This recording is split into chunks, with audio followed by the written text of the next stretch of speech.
Эгерде алар чыныгы саясатчы болсо, чыныгы элдин патриоту болсо, ошол ченен заводун Кыргызстанга алып келишсин. Инвестициясын кайра Кыргызстанга алып келиш үчүн, силерге жаңы жумуш орундарды түзүш үчүн дагы жаңы шарттарды коелу деп атабыз. Биз эми 8 салыктын ордуна 2 салык калтырайлы деп атабыз. Биз элге, ишкерлерге мүмкүнчүлүк шарт түзөбүз деп атабыз.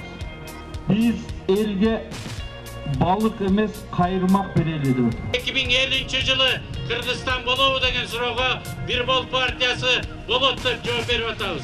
Болгондо дагы эли өнүккөн өлкөгө биз кошулабыз. Милlet тилекке каршы темир жол, аэропорт, арак чыгарган заводдор 4-чү президенттин доорунда деле бюджетке жакшы салым бере албай атат. Ошол жакта иштегендер эле байып атат. Биз ушуну мындан ары токтотойлу деп чечтик.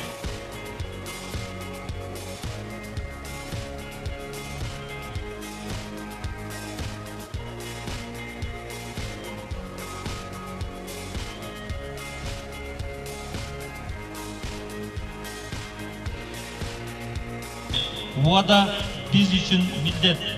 Биз ал убадабызды ачык, так жана адилеттүү аткарганга биз даярбыз.